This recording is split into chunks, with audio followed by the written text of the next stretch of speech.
DJ Amit Raj Kalmalpur हाट presented by Aditya recording studio Gopalganj.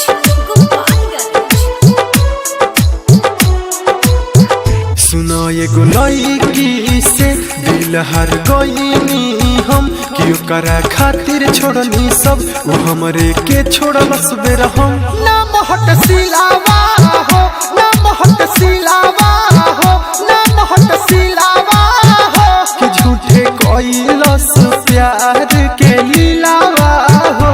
सुनो एगो लड़की से दिल हार गईनी हम क्यों करा खातिर छोड़नी सब वो हमरे के छोड़लस बेर हम ना महट सिलावा हो ना महट सिलावा हो ना महट सिलावा हो कि झूठे कोइलस प्यार के लीलावा हो।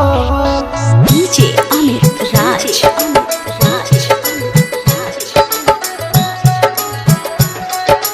कलमालपुर हाट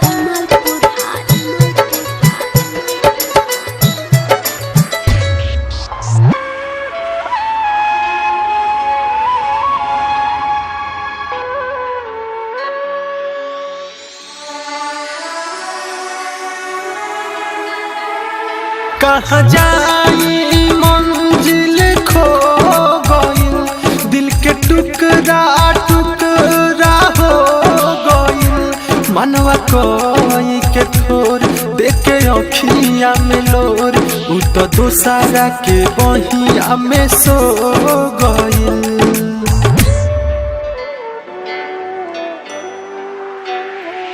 कहाँ जाई मंजिल खो टुकड़ा टुकड़ा हो गइल मनवा कोई के ठोर देखे अखिया में लोर उ तो दोसरा के बहिया में सो गइल। दुनिया कोई के मोर वीरान बनल दोसरा के जान अब ना दिल के हुके देव धके कहता निकान ना महट सिलावा हो ना महट सिलावा हो ना महट सिलावा हो कि झूठे कोइलस प्यार के लीलावा हो। डीजे अमित राज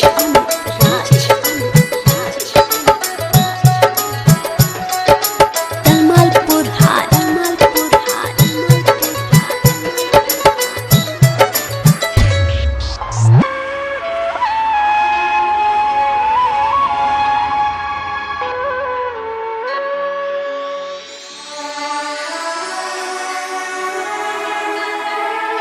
सारा खुशियाँ छीन के ले गइल दर्द दिलावा में दे गइल रोवे अखिया सुना कहे बतिया सुना हो बेकारे प्यार ओकरा से भइल।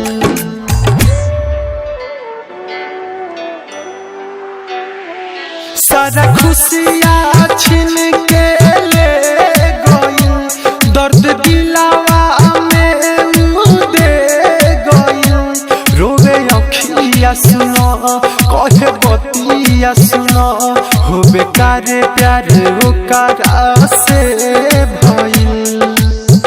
दीपक हो सुनो बात के मिलत रहे रोजो रात के कि मरलस छतिया में छुरी जवन सुन से सोनाथ के ना महट सिला